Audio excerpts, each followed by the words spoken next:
All right, so yesterday I texted Keatsman because I wanted to hear his podcast he did on Kevin Keatsman Has Issues after the news broke that Chris Kleiman was retiring and expected that Colin Klein was going to be the head coach. Of course, that's now official.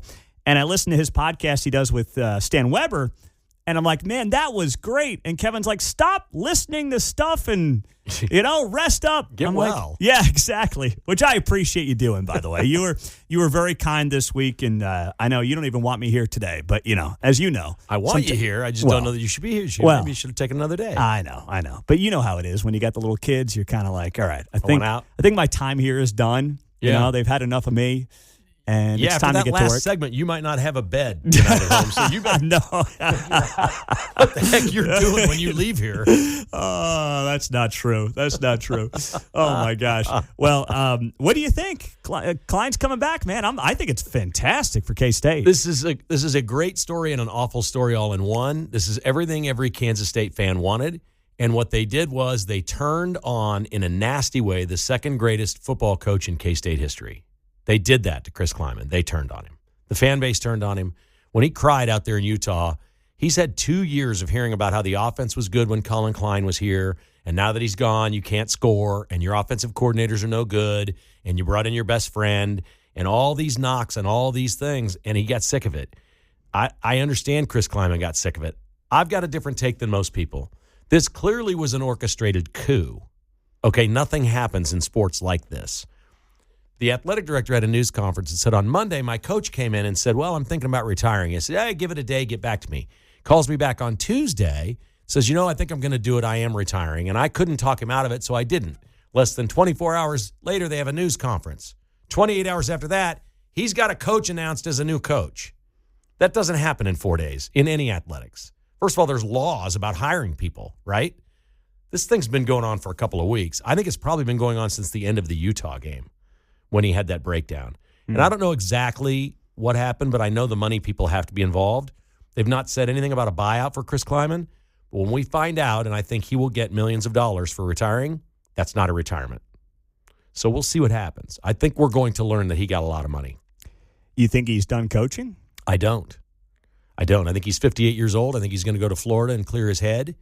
And he's got some life in his life. He's got some things going on. He's had a few health issues himself, but he's got other things going on that are not bad. They're not like, marriage problems or anything like that. It's just things you got to deal with. He's been distracted with. I think when they get those things in order, he's going to get bored. He's going to play 100 rounds of golf and go, yeah, there's more to life than this. You know why? Because I've been there. Mm-hmm. I've been there. He's 3 years younger than I am. And you get bored real fast. When you've lived that life coaching kids and that's been your dedication, I'm not saying he's going to go back at even a Power 4. He might go back to North Dakota State or something like that. But I think coaches coach, and not very many walk away at 58. They somehow stay in the game. Mm-hmm.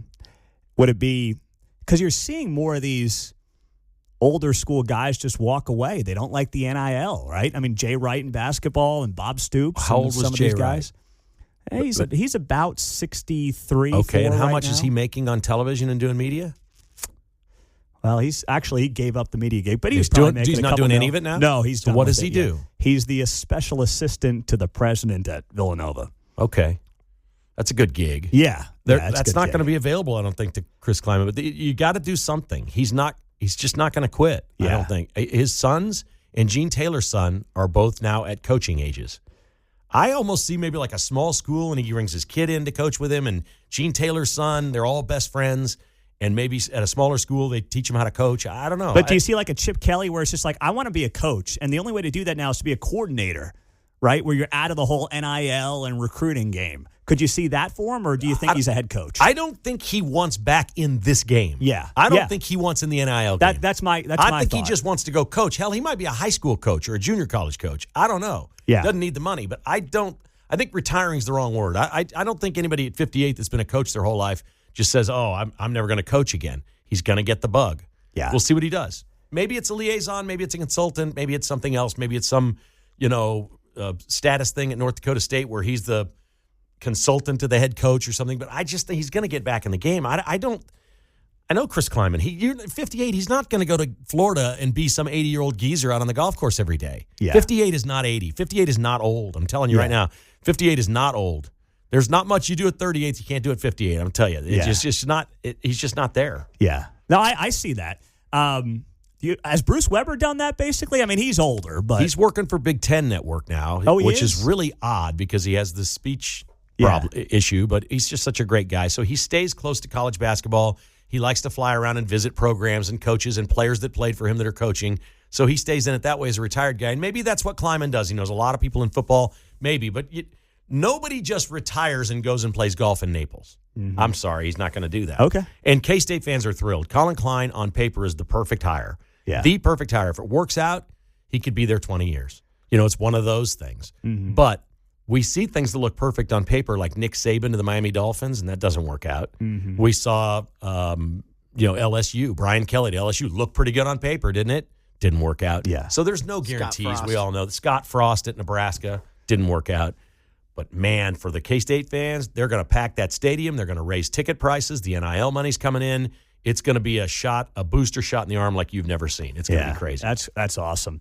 All right, so the one thing, someone from the Royals texted me this week that said, hey, get well, hope you're feeling okay.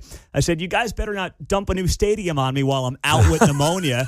And they're like, no, nothing's coming. So then the other part of me was like, why is nothing coming? You guys have 3 weeks till Christmas. Yeah. You got 3 weeks. They can't do it now. It's got to be next year. You're in the holiday season. You get no run out of it now, right? Well, what are we doing?